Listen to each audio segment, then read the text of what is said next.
It is because of perversion. It is because of the rebellion that somehow is within us that produces these curses. So we've looked at some examples of that in the first two parts of this.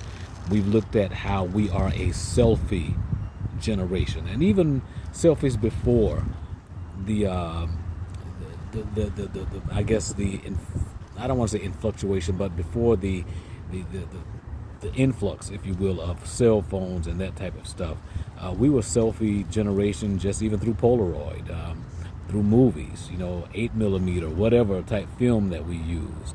Um, Lots of us have been self-focused even through images, through thoughts about oneself versus dealing with others within the family, within the community. We've been self-focused. So a selfie generation, but also a generation that is now focused on sex and sexuality more so than anything. And so much so that anything goes, whatever it is that we feel like doing, that we feel bold enough to do, it seems that many of us will do it regardless of what the Most High has commanded. And politicians are following suit because a lot of these who represent the sexual perversion are paying big money to politicians. These are the ones who are, writing the big checks, who are buying the stocks. And so as a result, money talks. And money influences those who are perverse in their own behaviors. We have also looked at the clothing, which goes back to the sexuality. Our lack of clothing, really, sheer attire, no attire, and that being normalized now, that being embraced. These are the things that go against the word of the Most High. Let's keep going. Verse 17 again, the nakedness of a woman and her daughter you do not uncover, nor do you take her son's daughter or her daughter's daughter to uncover her nakedness. They are relatives. It is wickedness. Verse 18, and do not take a woman as a rival to her sister to uncover her nakedness while the other is alive. I mean, sleeping around with two sisters, man. Or woman. Verse 19. And do not approach a woman to uncover her nakedness in her monthly separation of uncleanness. In other words, don't be screwing in blood. Don't be having sexual relationships when she's on her period, on her menstrual cycle. Now, I know that just blew some of y'all right there. I know some of y'all are just blown by that, but this is the word. Don't be up in her and she's on her menstrual cycle. And women, you shouldn't even allow that to go down. That's what the word is saying. That's during your purification. That's during your purification time. I'm done. That's all I'm going to say about that. I'm through. The word is already spoken. Verse 20.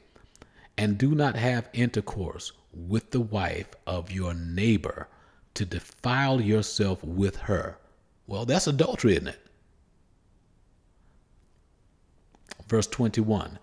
And do not give any of your offspring to pass through to Molech, and do not profane the name of your Elohim. I am Yahuwah. I am the Most High. Let's look at this whole Molech thing. And do not give any of your offspring to pass through to Molech. Just a quick Google search on Molech, and you find a few different spellings, Molok, Molech, and I think there's one other variation or such.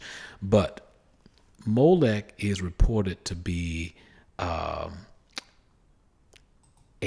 Canaanite, supposedly a Canaanite deity, a lowercase g god within Canaan. And the understanding is that people made sacrifices of their own children to Molech. Blood sacrifices. They sacrificed their children to Molech. And interestingly, I'm looking right now, there's a group, and I know there are probably others. There's a formal group to this day in 2022 that worships Molech. Now, whether they are literally sacrificing children or not, but they have this fascination with Molech. And so they have a group and they have a website, and I'm sure there are others. But let's look at this whole child sacrifice notion. I told you it's going to get touchy today. Some have asserted, they have argued, that the most common, the most prolific child sacrifice of this current age of 2022 is abortion. By aborting these children, these fetuses, these babies, you're sacrificing them. You're sacrificing them to some other god. And I kind of get that argument, to be honest with you. Because if the Most High has given us our children, He knew us before we were even within our mother's wombs. He's the reason that that child is even able to come here. It is by His hand. It is by His hand. It is by His ordination, His preordination, actually. And yet we in rebellion allow for the destruction of that child through abortion, through sacrifice. That's deep, and that is a blood sacrifice. All for our own reasons. In a lot of cases, all for our own reasons. In a lot of cases, there's a brother New Breed. I was looking at one of his presentations earlier, and he was dealing with that. These young women, who right now are so focused on this hot girl summer that you've had a few of them to say, or one in particular that he focused on. This young lady is encouraging other young ladies on, it was either TikTok or Instagram. She's encouraging other young ladies who may have recently found out that they're impregnated. She's encouraging them to go ahead and have the abortion. Go ahead and kill the baby. She said, it's only a pebble right now. Go ahead and get rid of it because summer's here. Summer's almost here. And you want to be able to go out there this summer and do your thing to shake it up, shake it down, get it in, get it out. You know what I'm saying? And that's her rationale. That's her justification for telling these other women to go out and have an abortion. And she is very nonchalant about it, non-caring. The life doesn't matter. And so back to the point, there is that argument that abortion is common day worship of Molech, child sacrifice. Whether you agree with that or not, that is one of the arguments out there. But we do know that the scripture says to us over in Leviticus, the 18th chapter, that we are not to give any of our offspring to pass through to Molech. And again, Molech is all about the child sacrifice. Okay? Okay. That was verse 21. Let's go to verse 22. And do not lie with a male, M-A-L-E, and do not lie with a male as with a woman. It is an abomination. I didn't say it. The word said it, but I agree with it. Now, let me say this, you all. The Most High is telling us what's right, what's pleasing in His sight. If you love Him, if you love Yahusha, the one we call Jesus, you will keep the commandments. You will keep the word. You will guard the laws. And if you do love him, you will have a desire within your spirit, within your ruah, to keep his commandments, even when you fail to at times. Why? Because you are in Yahusha.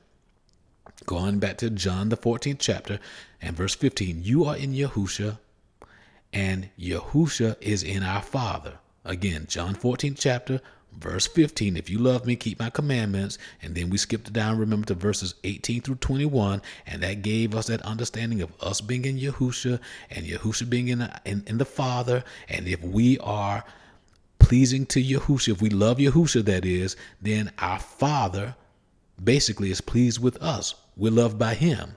So it behooves us to fight in the spirit, you all, to keep these commandments, even when we're tempted to go astray, even when we actually do sidestep, when we do sin. The Ruah within us should be pushing us, the spirit of righteousness, the Ruah of righteousness should be pushing us to get back in right standing, to not stay in the places, in the positions that are displeasing to the Most High. So if you have found yourself in an adulterous relationship, if you have found yourself having committed an abortion, if you have found yourself having committed murder, if you have found yourself having practiced homosexuality, if you have found yourself somehow defiling your temple,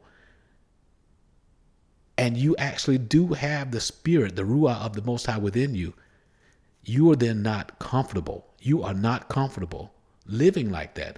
And you would find yourself repenting, which is exactly where the Most High desires us to be, is repentant. He tells us again over in Malachi, the 3rd chapter, verse 7, even from the days of your fathers, you are gone away from mine ordinances and have not kept them. Ordinances, my laws, my commands, and you've not kept them. But then he goes on to say to return unto me, and I will return unto you. That's grace. That's favor right there in the Old Testament.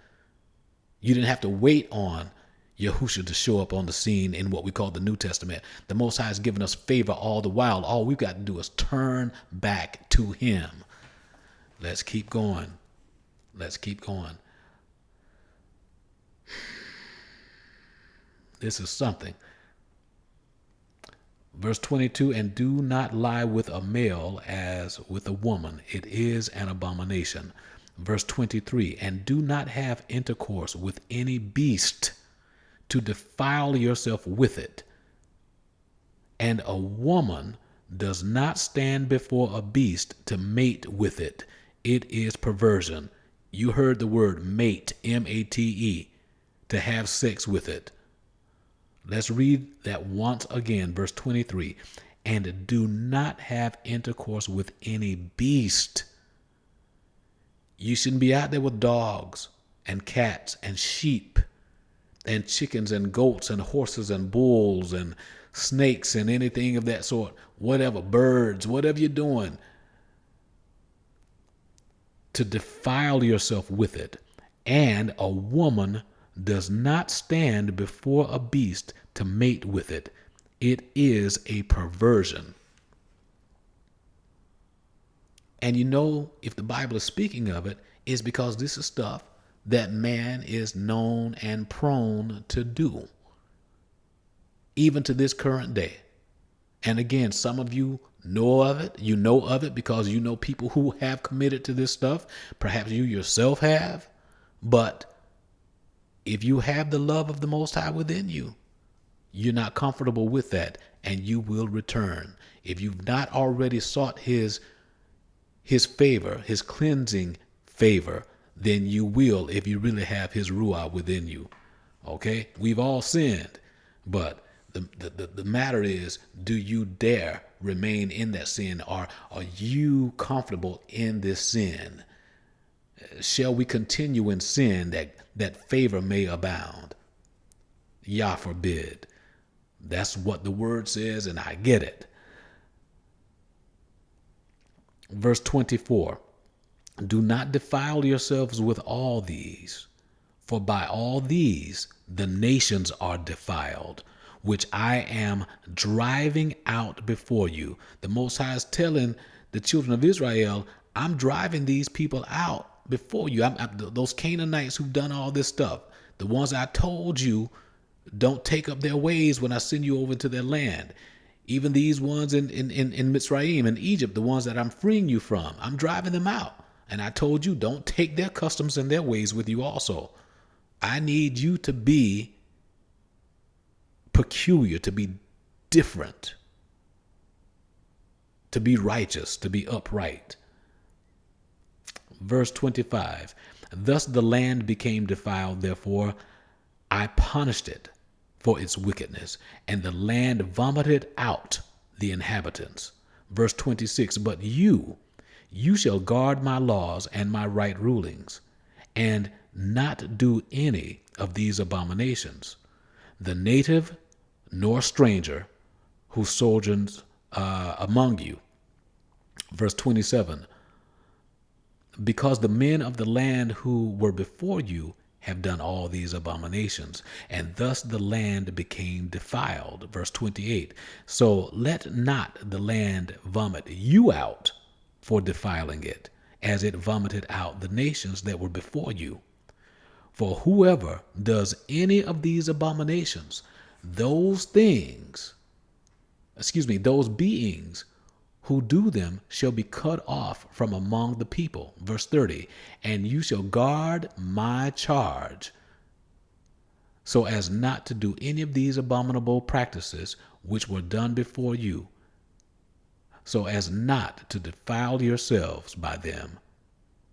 I am the Most High. I am Yahuwah, your Elohim. Let's be honest. If we look around in the world today, even in this country in which we live in the United States, we're seeing a lot of these offenses, these things that the Most High considers abominable. They are occurring right here. And the word is saying that he vomited them out. He will vomit them out. He will vomit the folks out. He will, man, he's getting ready to mess up some stuff, it looks like. But yet he's telling us to return to him. We have an option. If my people who are called by my name, Israel,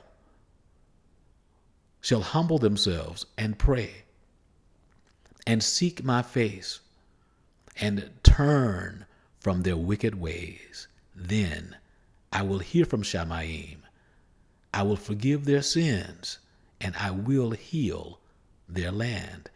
Let's go on over to chapter 19 of Leviticus. Like I said, we're going to read now and talk. Let's read. Starting with verse 1. I'm still in the Hallelujah scriptures.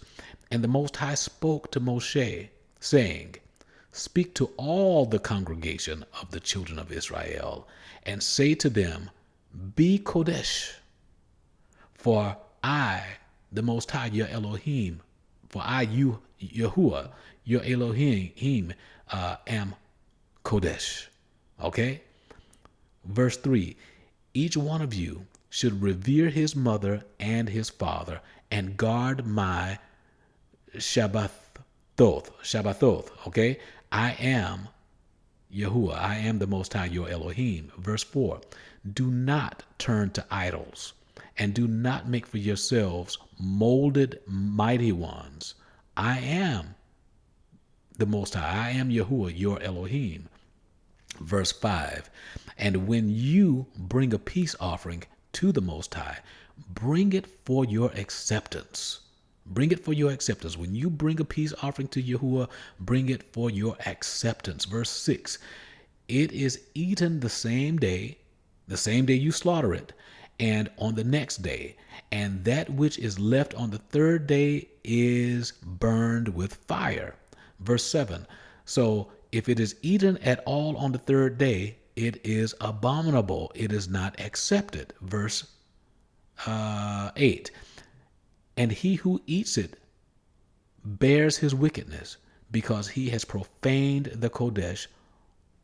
He has profaned the Kodesh offering of Yahuwah, and that being shall be cut off from his people. Verse 9. And when you reap the harvest of your land, Do not completely reap the corners of your field or gather the gleanings of your harvest. Verse 10, and do not glean your vineyard or gather every grape of your vineyard. Leave them for the poor and the stranger.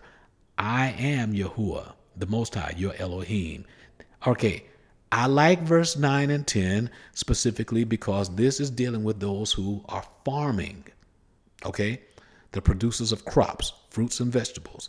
And this deals with their portion of their work and of the harvest that is given to support those who are poor. Imagine if this was done worldwide. Do you think we'd have any hunger right now in this world? You know, these governmental systems are saying that there's a food shortage and all of that. There's a food shortage because they are reaping up the harvest. They have created a system that steals the food and holds the food hostage by putting a high price on it. If you don't have the money to pay for the food, then you can't reach the food. And what ends up happening is that a lot of this food is then thrown away. It is discarded. It's like giving the Most High the middle finger. But if we were to just do things based on how the Most High has set them up, everybody would be taken care of. Let's look at verses 9 and 10 again of chapter 19 in Leviticus. And when you reap the harvest of your land, talking to the farmers, do not completely reap the corners of your field or gather the gleanings of your harvest. In other words, the stuff that's left, the stuff that falls to the ground or whatever, let these other folks come and pick up that stuff so that they'll have something to eat. Verse 10, and do not glean your vineyard or gather every grape of your vineyard. Leave them for the poor and the stranger. I am Yahuwah, your Elohim. In other words, I'm commanding this. This is what the Most High is saying. I'm commanding this. Listen to what I'm telling you. Verse 11, do not steal. Do not lie. Do not deceive one another. Well, that counts a lot of us out. But again, if we've repented, we're still in. If we've got his Ruah in us, we're good if we're honest about it, okay? Verse 12, and do not swear falsely. Do not swear falsely by my name, and so profane my name. Do not swear falsely by my name, and so profane the name of your Elohim. I am the Most High, okay? Verse 13, do not oppress your neighbor, and do not rob the wages of him who is hired. Don't be cheating people who work for you. It is not to remain with you all night until morning. In other words, pay the folks when you say you're going to pay the folks. Don't be holding on to people's money for whatever reason, whether you're trying to, exercise power over them, you're trying to make them sweat, whatever you're doing, trying to punish them. No, an agreement is an agreement. Let your yea be yea and your nay be nay. Verse 14, do not curse the deaf. Don't curse the deaf or put a stumbling block before the blind, but revere the Elohim. I am Yahuwah. I am the Most High. I'm giving you this command. In other words, do what I say. Verse 15, do no unrighteousness. Do no unrighteousness in right ruling. Do not be partial to the poor or favor the face of the great, but rightly rule your neighbor in righteousness. Verse 16, do not go slandering among your people. Do not stand against the blood of your neighbor. I am Yahuwah. I am the Most High. Let's look at verse 15 again. I like this because it looks like it's talking to these folks who are called the judges. Do no unrighteousness in right ruling, in your judgment. Do not be partial to the poor or favor the face of the great, but rightly rule your neighbor in righteousness.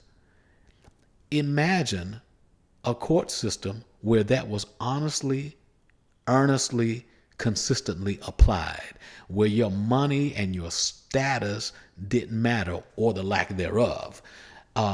to impact how you are ruled against in these court cases. Imagine if things were fair, really fair, based on how the Most High has established it. Then a lot of folks who are in prison would not be, and a lot of people who are not in prison likely would be. Verse 16, do not go slandering among your people. Do not stand against the blood of your neighbor. I am Yahuwah the Most High. Verse 17, do not hate your brother in your heart. Reprove your neighbor for certain, and bear no sin because of him. Verse 18, do not take vengeance or bear a grudge against the children of your people, and you shall love your neighbor as yourself. I am Yahuwah the Most High. Verse 19, guard my laws. Do not let your livestock mate with another kind. Do not sow your field with mixed seed, and do not put a garment woven of two sorts of thread upon you. Keep things pure. Don't get them mixed up. Don't get it twisted, as we say. Don't get it twisted. Look at this. Do not let your livestock mate with another kind. That takes me to a lot of these scientific experiments where they're crossbreeding, and this is not new, where they're crossbreeding different species, different animals. And in some cases, they're forcing the crossbreeding by splicing genes and so forth. The Most High says don't do that, because he created everything in its purest form. And now here comes man defiling things by making them impure, by recreating things in his own image. Man is trying to create things in man's own image, as opposed to leaving things in the image that the Most High created it, or created them. Do you see this? Do you see this? Let's keep reading here. Verse 19. Again, guard my laws. Do not let your livestock mate with another kind. Do not sow your field with mixed seed. And do not put a garment woven of two sorts of thread upon you. I think one version says don't put wool with cotton, basically. Okay? Verse 20. And when a man has intercourse with a woman who is a female servant,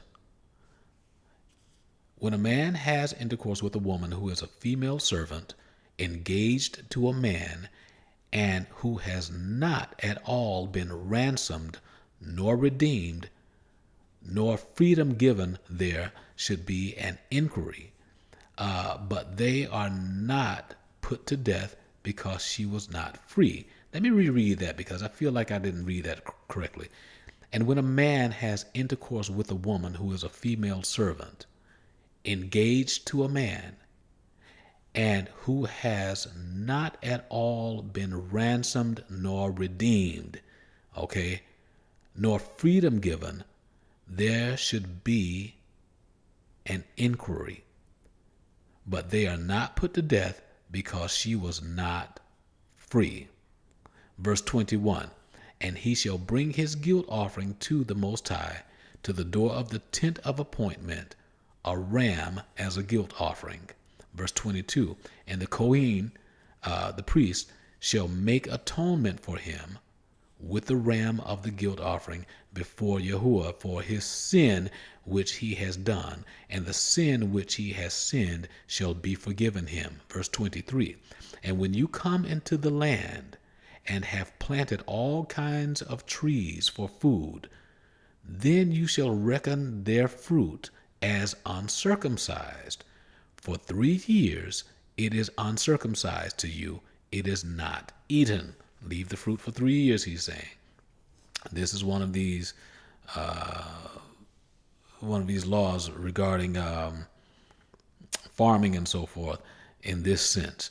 Verse 24, and in the 4th year all its fruit is kodesh. It is right. It is what we call holy, basically. It is pure. It's good for eating. Praises to Yahuwah. Praises to the Most High. Verse 25, and in the 5th year, you eat its fruit, so that it increases its yield to you. I am Yahuwah, the Most High, your Elohim. Verse 26, do not eat with the blood. Do not practice divination or magic. Verse 27, do not round the corner of your head, nor destroy the corner of your beard. Verse 28, do not make any cuttings in your flesh for the dead, nor put tattoo marks on you. I am Yahuwah, the Most High. I'm going to read that one again. And do not make any cuttings in your flesh for the dead, nor put tattoo marks on you. I am the Most High. I am Yahuwah, the Most High. Verse 29, do not profane your daughter by making her a whore, so that the land does not whore, and the land becomes filled with wickedness. Verse 30, guard my Shabbathoth, and reverence my Mikdash. I am Yahuwah the Most High. Verse 31, do not turn to mediums, and do not seek after spiritists to be defiled by them. I am Yahuwah your Elohim. I am the Most High. Verse 32, rise up before the gray-headed, and you shall favor the face of an old man, and shall revere your Elohim. I am Yahuwah the Most High. Verse 33, and when a stranger sojourns with you, or sojourns, as some people say, when a stranger sojourns with you in the land, do not oppress him. Verse 34, let the stranger who dwells among you be to you as the native among you, and you shall love him as yourself.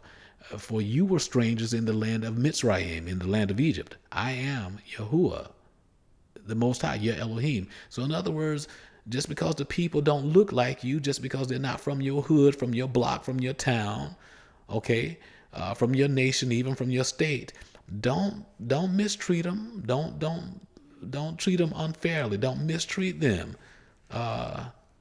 Give them the same type of love and respect that the Most High gives you. Let's go to 35, verse 35. Do no unrighteousness in right ruling, in measurement of length, in weight, or in measuring liquids. Okay? Make sure that everything is balanced, is fair, that is equal. Verse 36, have right scales, right weights, a right ephah, and a right hin. I am the Most High. I am Yahuwah, your Elohim, who brought you out of the land of Mitzrayim. Verse 37, and you shall guard all my laws and all my right rulings and do them. I am the Most High, your Elohim. Let's go on to chapter 20, and I'm going to close it with this one. But the reading is good, and I hope you're following along to see how specific this stuff is. And again, the question is, has the Most High changed on this stuff? Are we now to disregard being fair in our dealings with people? Are we to disregard how we utilize his land and even sharing the produce of the land with his people based on how he has structured things? Are we to disregard now, since grace, since favor is here? Are we to disregard right judgments in the court systems? Are we to disregard sexual activity with mothers, with fathers, sisters, and brothers? Are we to now disavow that and disregard that stuff, that we are in what we call an era of grace? Chapter 20. And Yahuwah spoke to Moshe, the Most High that is, spoke to Moses, saying, verse 2, say to the children of Israel, any man of the children of Israel, or any of the strangers who sojourn in Israel, who gives any of his offerings to Molech, shall certainly be put to death.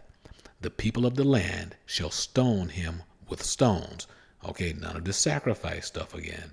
Verse 3, and I shall turn my face against that man. This is the Most High saying, I will turn my face against that man and shall cut him off from the midst of his people, because he has given of his offspring to Molech, so as to defile my Mikdash and to profane my Kodesh name.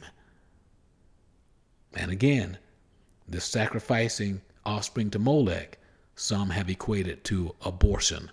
Just let that soak in now.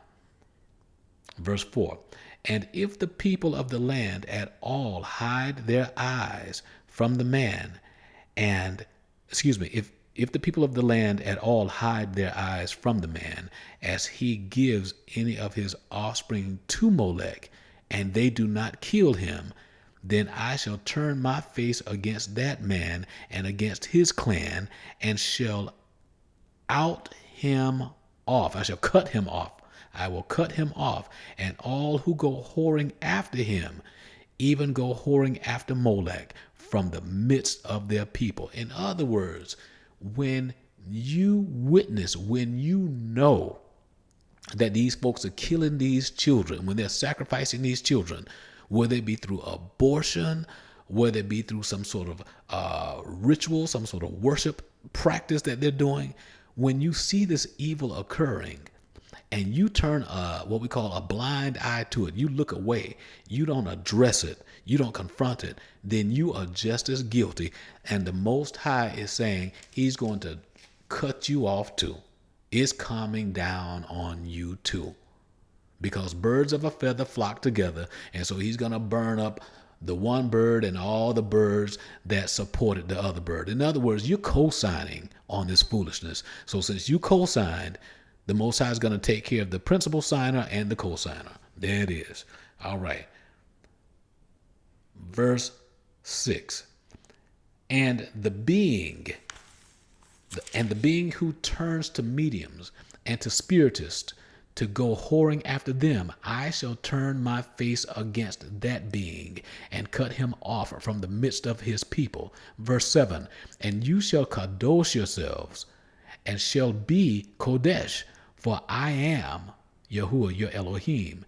Verse 8, and you shall guard my laws and do them. I am Yahuwah who kadosh you. Verse 9, for everyone who curses his father or his mother shall certainly be put to death. He has cursed his father or his mother. His blood is on him. Verse 10, and a man who commits adultery with the wife of another man, who commits adultery with the wife of his neighbor, the adulterer and the adulteress shall certainly be put to death. Verse 11, and a man who lies with the wife of his father has uncovered the nakedness of his father. Both of them shall certainly be put to death.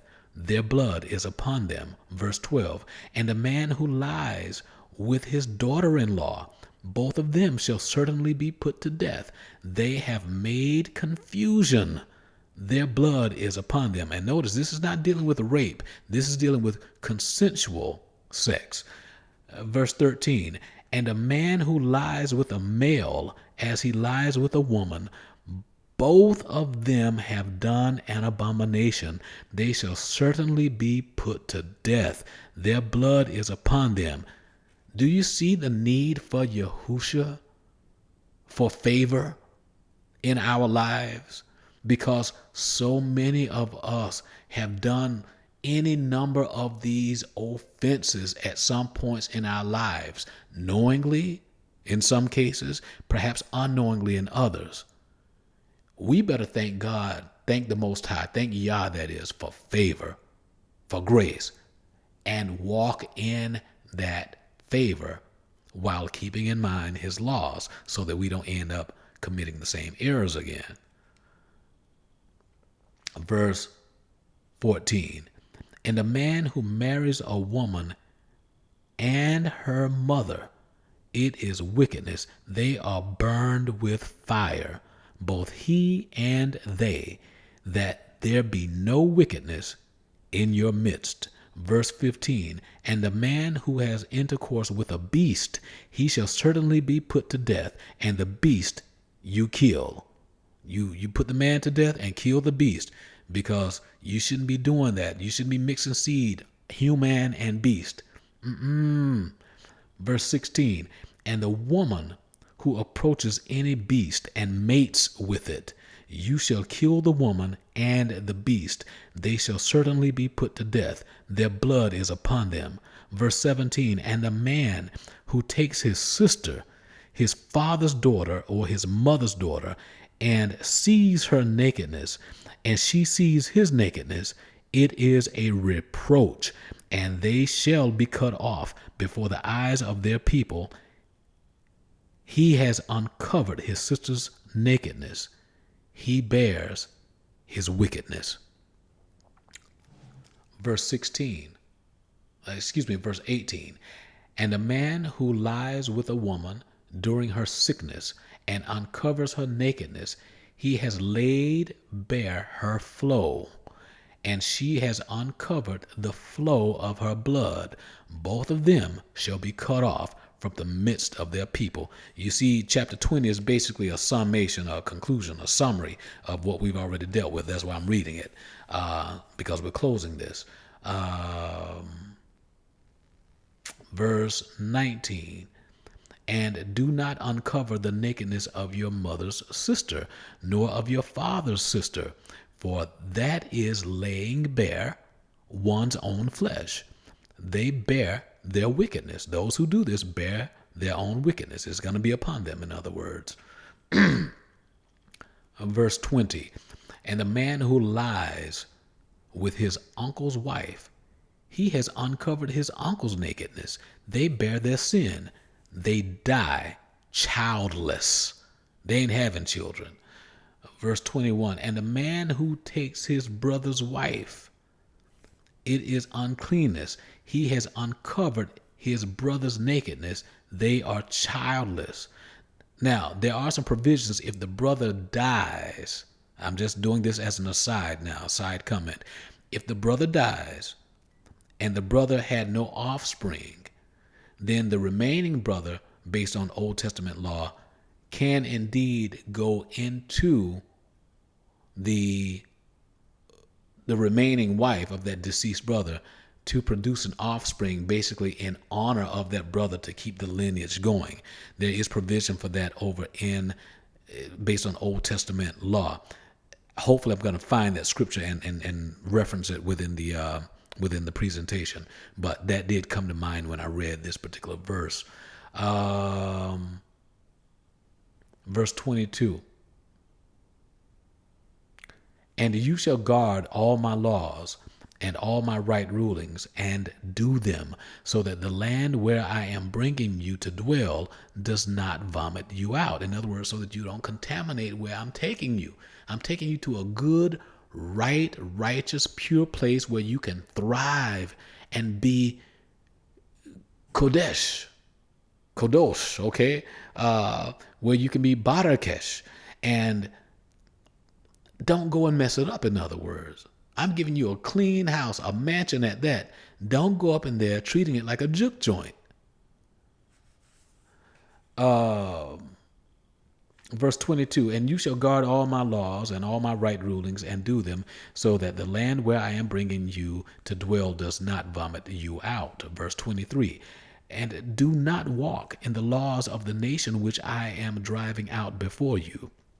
For they do all these things, and therefore I loathe them.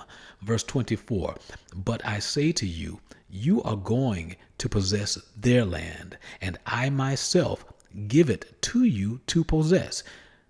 I give it to you to possess it, a land flowing with milk and honey. You see all your provisions there in abundance. I am Yahuwah, I am the Most High, your Elohim, who has separated you from the peoples.